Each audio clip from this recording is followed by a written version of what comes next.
एक गांव में शंभू नाम का भिखारी रहता था। वो लोगों से भीख मांग मांग के खाना जमा करता था। हर दिन उसका खाना एक बिल्ली चुरा लेती थी। एक दिन उसने उस बिल्ली को पकड़ा और उससे सवाल किया। ओ बिल्ली, तुम मेरा खाना क्यों चुराती हो? जाके अमीरों का खाना चुराओ, उन्हें पता भी नहीं चलेगा। मेरे भाग्य में ही ये है कि मैं तुमसे चुराऊं। क्यों? क्योंकि ये तुम्हारे भाग्य में है कि तुम अपने साथ सिर्फ 8 चीजें रख सकते हो, चाहे जितनी भी इकट्ठी कर लो। ये सुन के शंभू उदास हो जाता है। मेरी ही ऐसी किस्मत क्यों है? इसका जवाब तो तुम्हें बुद्धा ही दे पाएंगे। अगले ही दिन वो बुद्धा को ढूंढने निकल जाता है। पूरा दिन यात्रा करके वो एक धनी आदमी के घर पहुंचता है और वहां पे रात रुकने का मन बनाता है। वो जाके उसका दरवाजा खटखटाता है। दरवाजा खुलता है। भाई साहब, मैं यहाँ नया हूँ और मैं सफर कर रहा हूँ। क्या मैं रात में यहाँ रुक सकता हूँ? ठीक है, आ जाओ भाई, बैठो बैठो।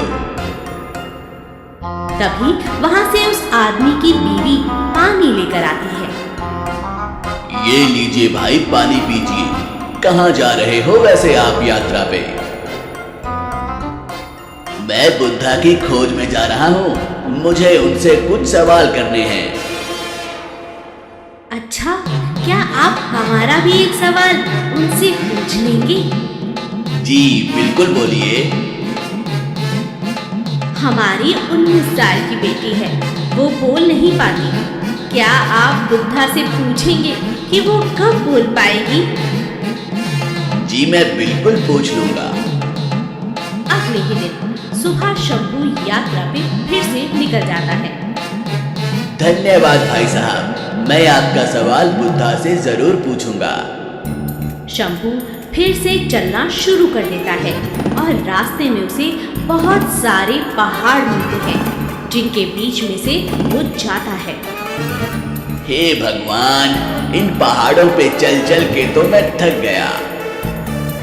जैसे ही वो थोड़ा आगे बढ़ता है, उसे एक जादूगर मिल जाता है। भाई साहब, क्या आप मेरी मदद कर सकते हैं ये पहाड़ पार करने के लिए? बिल्कुल, आओ बैठ जाओ मेरी छड़ी पे। जादूगर और शंभू दोनों ही छड़ी पे बैठकर निकल पड़ते हैं। कुछ दूर जाने पर जादूगर शंभू से सवाल करता है। क्यों भाई, कहाँ जा रहे हो तुम इन पहाड़ों के बीच से? मैं बुद्धा के पास जा रहा हूँ अपने सवालों का जवाब पूछने। क्या तुम मेरा भी एक सवाल बुद्धा से पूछ लोगे? हाँ बिल्कुल, बोलो बोलो। मेरी उम्र 1000 साल हो चुकी है और मेरी शिक्षा के अनुसार अभी तक मुझे स्वर्ग चले जाना चाहिए था। क्या तुम बुद्धा से पूछ सकते हो कि मैं कब तक स्वर्ग पहुंच जाऊंगा? ठीक है, मैं तुम्हारा ये सवाल बुद्धा से पूछ लूंगा। जैसे ही वो आगे बढ़ता है, उसके रास्ते में एक बड़ी सी नदी मिल जाती है, जिसे पार करके ही वो बुद्धा के पास पहुंच पाता। हे भगवान, ये नदी कैसे पार करूं मैं? भाग्य से उसे एक कछुआ मिलता है, जो उसे नदी पार करवाने का बोलता है। जब वो नदी पार करवा रहा होता है, तो वो कछुआ उससे एक सवाल पूछता है। तुम कहाँ जा रहे हो? मैं बुद्धा के पास जा रहा हूँ अपने सवालों का जवाब मांगने। अच्छा, क्या तुम मेरा भी एक सवाल पूछोगे उनसे? हाँ हाँ ठीक है, बताओ अपना सवाल। मैं 500 सालों से एक ड्रैगन बनने की कोशिश कर रहा हूँ और मेरी शिक्षा के अनुसार मुझे अब तक ड्रैगन बन जाना चाहिए था। क्या तुम बुद्धा से पूछोगे कि मैं कब तक ड्रैगन बन जाऊंगा? धन्यवाद प्यारे कछुए, मुझे नदी पार करवाने के लिए। मैं आभारी रहूंगा। मेरा सवाल पूछना मत भूलना। बिल्कुल नहीं, मैं तुम्हारा सवाल जरूर पूछूंगा। शंभू फिर से अपनी यात्रा शुरू कर देता है और आखिरकार वो बुद्धा के मठ पर पहुंच जाता है। वो मठ के बाहर खड़ा होकर चैन की सांस लेता है। आखिरकार मैं पहुंच ही गया। वो अंदर पहुंचता है और बुद्धा को सादर नमस्कार करता है। मेरा प्रणाम स्वीकार करें बुद्धा। मैं बहुत दूर देश से आया हूँ आपसे कुछ सवालों का जवाब पाने के लिए। बेशक पूछ सकते हो, पर मैं सिर्फ 3 सवालों का ही जवाब दूंगा। याद रहे, केवल 3 सवाल। शंभू हैरान रह गया। पर मेरे पास 4 सवाल हैं, क्या करूं? वो ध्यान से सोचता है। वो कछुए के बारे में सोचता है। कछुआ 500 सालों से जी रहा है ड्रैगन बनने की ख्वाहिश में। बेचारा प्राणी, जिंदगी कितनी कठिन होगी उस गहरे पानी में। फिर वो जादूगर के बारे में सोचता है जो 1000 सालों से जी रहा है स्वर्ग में जाने की कोशिश में। 1000 साल काफी लंबा टाइम है। उस जादूगर को अब स्वर्ग में चले जाना चाहिए। आखिर में उस लड़की के बारे में सोचता है जो अपनी पूरी जिंदगी जीने वाली है बिना कुछ बोले।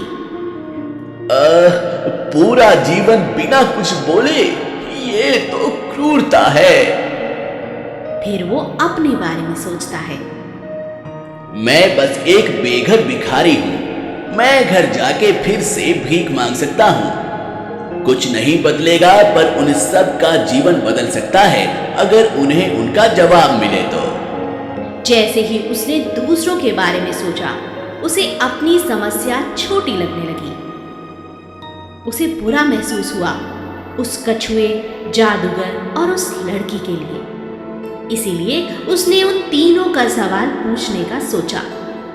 बुद्धा ने जवाब दिया। कछुआ 500 साल से ड्रैगन इसलिए नहीं बन पाया क्योंकि वो अपना ढांचा छोड़ने के लिए तैयार नहीं है। जब तक वो अपने ढांचे से बाहर नहीं आएगा, वो कभी भी ड्रैगन नहीं बन सकता। ओह, ये किसने सोचा होगा? वो जादूगर कभी अपनी छड़ी नीचे नहीं रखता, जिस कारण वो उसके सहारे की तरह है, जो उसे स्वर्ग जाने से रोक रहा है।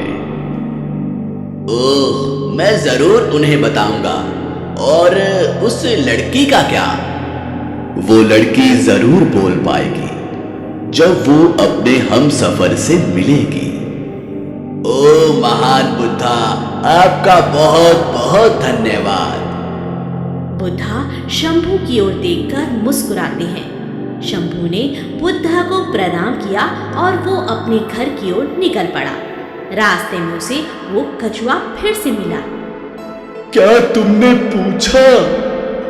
हाँ बेशक, तुम्हें बस अपना ये ढांचा निकालना है और तुम ड्रैगन बन जाओगे। कछुआ अपना ढांचा निकालता है और उस ढांचे के अंदर बेशकीमती मोती थे जो गहरे समंदर में मिलते हैं, जो वो उस शंभू को दे देता है। इन्हें तुम रख लो, मेरी तरफ से तोहफा है। मुझे अब इनकी जरूरत नहीं है क्योंकि मैं एक ड्रैगन हूँ। धन्यवाद भले इंसान। और वो उड़ जाता है। आगे जाते ही पहाड़ की चोटी पर वो फिर से जादूगर से मिलता है। क्या तुमने मेरा सवाल पूछा? हाँ हाँ, आपको बस अपनी छड़ी छोड़नी पड़ेगी, आप स्वर्ग पहुंच जाओगे। सच में? हाँ, बुद्धा ने यही कहा था। इस तरह जादूगर अपनी छड़ी छोड़ देता है और वो शंभू को अपनी छड़ी देकर उसे धन्यवाद कहकर वो स्वर्ग की ओर प्रस्थान करता है। अलविदा इंसान, अच्छे से रहना। अब शंभू के पास कछुए के दिए मोती और जादूगर की छड़ी भी थी। वो वापस उस परिवार के पास जाता है जिसने उसे आसरा दिया था। वो उसे देखकर खुश हुए और जवाब की उम्मीद करने लगे। महान बुद्धा ने कहा है कि आपकी बेटी तब बोल पाएगी जब वो अपने हम सफर से मिलेगी। और उसी क्षण वो लड़की नीचे आई और बोल पड़ी, माँ, क्या ये वही इंसान है जो पिछले हफ्ते आए थे? वो लड़की और उसकी माता पिता हैरान थे। वो शंभू की ओर देखते हैं। वही उसका हमसफर था। माता पिता ने उनकी शादी कर दी और वो सब लोग एक साथ खुशी खुशी रहने लगे। इस कहानी से हमें ये शिक्षा मिलती है कि हम जो भी काम संसार में अच्छा करते हैं वो वापस हमारे पास ही आता है।